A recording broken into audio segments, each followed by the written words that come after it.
देखो बच्चों, मैं ये अगला प्रश्न करने जा रहा हूँ।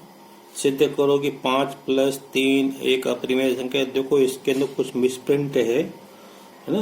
जबकि किताब में क्या दिया है, यहाँ पे माइनस दिया है और यहाँ वर्गमूल 3 दिया है। तो अपन इसको अब यहाँ चाहे प्लस हो चाहे माइनस हो, उससे कोई फर्क नहीं पड़ता, लेकिन यहाँ पे 3 जो लिखे यहाँ पे वर्गमूल 3 होना चाहिए ना, छपा नहीं है। तो ये वास्तव में पुस्तक में उदाहरण में सवाल दिया है, तो मैं इसको करने जा रहा हूँ, आप ध्यान से देखें। प्रश्न 3 को मैं 5 + वर्गमूल 3 मान के हल कर रहा हूँ। तो हमको सिद्ध करना है कि ये अपरिमेय संख्या है। तो देखो इस तरह के प्रश्नों को अपन क्या करते हैं, विरोधाभास से अपन हल करते हैं। जैसे इन्होंने अपने को सिद्ध करना अपरिमेय संख्या है, तो हमने मान लिया कि ये अपरिमेय संख्या नहीं है।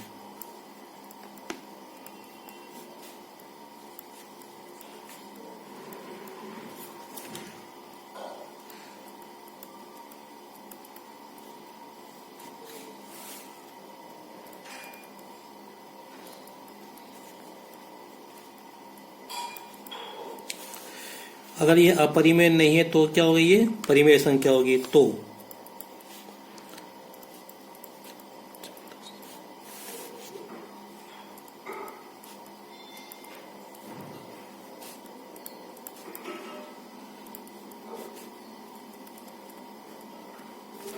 और अगर ये परिमेय संख्या है तो इसको हम a/b के रूप में लिख सकते हैं।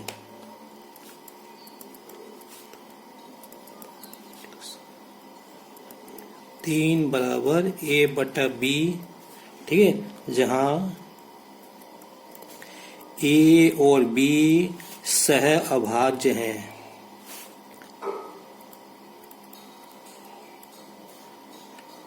सह अभाज्य है। और क्या, ये बटे में b का मान 0 होना, b नॉट इक्वल टू 0। देखो एक बात ध्यान रखो कि सह अभाज्य के बारे में मैं आपको पहले बता चुका हूँ। ऐसी दो पूर्णांक संख्याएं जिनका कुछ भी कॉमन नहीं हो, यानी HCF केवल एक कॉमन हो, जैसे 3, 5, 18 है ना, 18, 15, सॉरी 18 हो गया, 18, 13, इस तरह से जो संख्या है ये सहअभाज्य संख्या होती हैं। एक बात और, ए और बी पूर्णांक हैं। ठीक है, चलो अब देखते हैं। अब एक काम करते हैं, एक बात ध्यान रखो, ध्यान से, बहुत मोस्ट इंपोर्टेंट है कि ये 5 परिमेय संख्या है और वर्गमूल 3 अपरिमेय संख्या है। हमको ध्यान होना चाहिए, परिमेय संख्या में अपरिमेय संख्या जोड़ते हैं तो हमेशा ये पूरी अपरिमेय संख्या है, लेकिन हमको तो सिद्ध करना है। तो अब क्या करेंगे, ये परिमेय संख्या है और ये भी परिमेय संख्या है, तो इसको इधर ट्रांसफर कर दो, पक्षांतर कर दो, तो ये हो जाएगा वर्गमूल 3 बराबर a/b - 5। अब देखो ध्यान से, ये क्या है, परिमेय संख्या है, ये भी परिमेय संख्या है।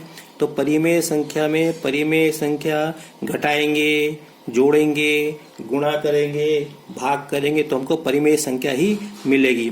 तो ये पूरी क्या है, परिमेय संख्या है और ये अपरिमेय संख्या है। तो यहाँ पे देख लो, मैं आपको समझाने के लिए लिख रहा हूँ, ये क्या है, अपरिमेय संख्या है और ये क्या है, परिमेय संख्या है। तो परिमेय संख्या और अपरिमेय संख्या तो बराबर हो ही नहीं सकती, ठीक है। तो यहाँ पे तो ये असंभव है कि ये इसके बराबर हो, है ना।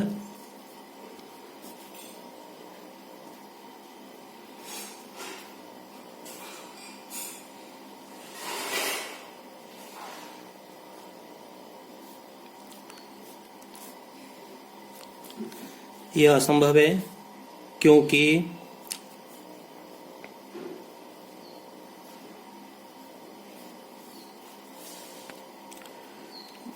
और ऐसा इसलिए हुआ है क्योंकि इसको, ये जो अपरिमेय संख्या को हमने परिमेय संख्या मान लिया।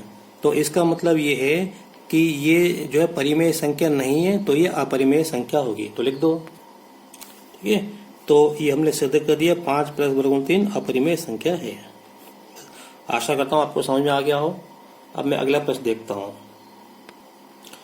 तो देखो मैं अगला प्रश्न ले रहा हूँ। परिमेय संख्या के हर को 2 पे घात m गुणा 5 पे घात m के रूप में व्यक्त करो। जहाँ m और n क्या है, ये ऋणात्मक, ये भी ऋणात्मक पूर्णांक है, ये भी गलत लिखा है, ये गलत लिखा है। ऋणात्मक पूर्णांक धनात्मक पूर्णांक होना चाहिए।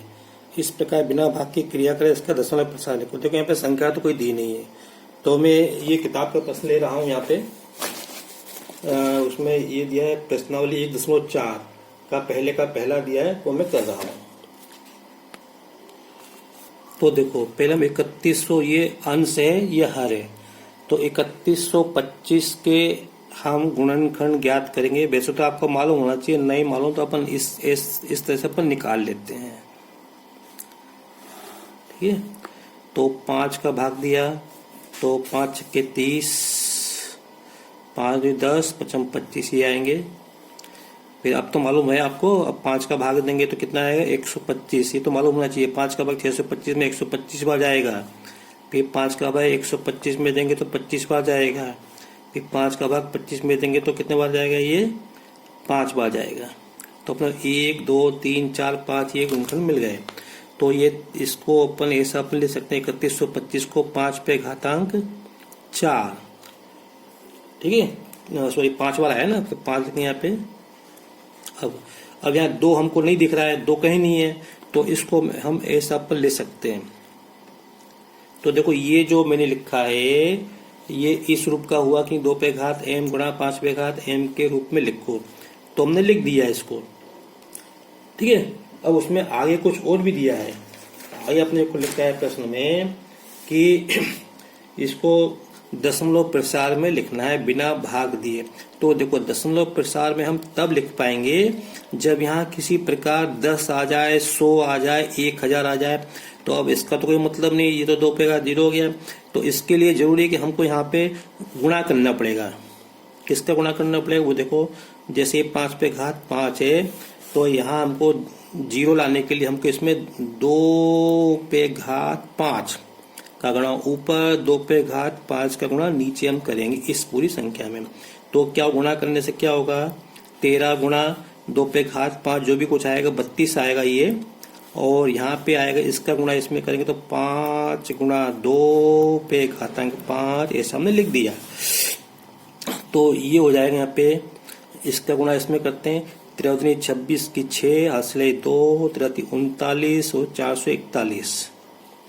फिर यहाँ पे 5 10, 10 पे घात 5, तो हो जाएगा 10 पे घात 5, 1 2 3 4 5, ये बिंदु जाएंगे। अब देखो इसको हमको दशमलव के रूप में लिखना है, ऐसा हमको कहा है। तो देखो यहाँ पे 3 अंक, यहाँ पे 1 2 3 4 5 बिना भाग दिए, तो यहाँ पे कितने 5 0 हैं, तो यहाँ पे 3 अंक हैं। तो इसको अपन क्या करेंगे, 5 अंकों से पहले दशमलव आएगा। यहाँ पे तो हमको 3 अंक दिख रहे हैं, तो यहाँ पे ये लिखेंगे 6 1 4 और 1 0 2, कितने अंक, 5 अंक हुए। अब यहाँ पे ये हो गया, बस ये इसके बराबर हो गया। तो अब यहाँ पे जैसे अपन ये काटा, तो यहाँ पे ये 0 यहाँ पे आ जाएगा। तो हमारा उत्तर कितना हो गया, 13 बटे ये हमारे 3125 को हमने क्या लिख दिया, इसको लिख दिया हमने 13 बटे 2 पे घात 0 गुणा 5 पे घात 5 बराबर दशमलव प्रसार किया गया 0.00416, और ये शांत दशमलव है बस। अगर आपको मेरा वीडियो पसंद आया हो तो इसे लाइक करें, शेयर करें और सब्सक्राइब करें, ताकि आपको आगे की वीडियो मिलते रहें। Thank you.